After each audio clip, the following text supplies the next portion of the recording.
what you've done in tithing and offering. You know, our confession Sunday after Sunday has been, you do not give because you have, but you have because you give.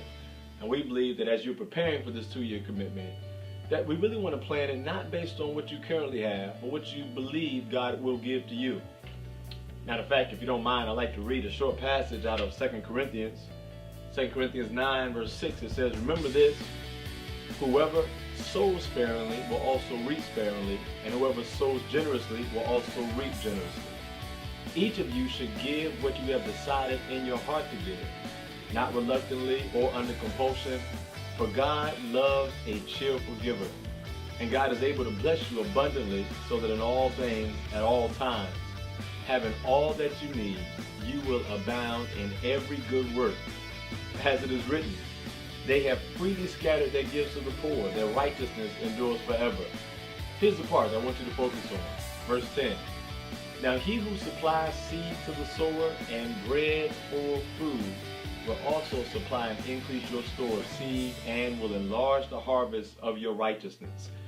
In other words, we believe that God will give you based on your desire to give.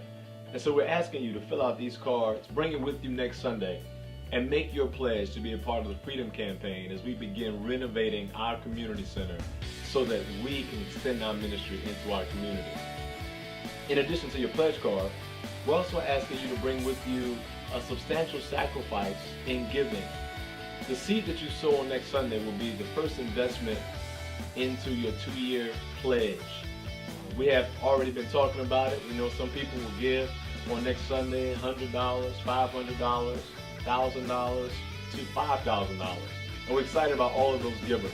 I'm not sure how much you prayed about giving or how much you believe you can give, but we are looking forward to you being a part of the Freedom Campaign. No amount is too small, no amount is too large.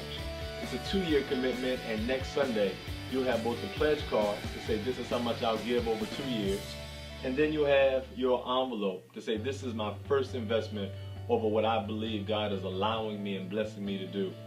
These things are going to happen next week during our church anniversary, and we want to see you there. Encourage your friends and families to be a part because we believe that God has entrusted us with that building so that we can be a blessing to this community. I look forward to participating with each of you next week in our campaign. It's the Freedom Campaign, where God will give us freedom to expand our ministry into community so that we can be a blessing to those He has placed around us. It's church anniversary. It's a time to look back at how far God has brought us, but then also remember, we still have so much farther to go. You have a blessed day. Have a blessed morning. And receive the favor that God has in store.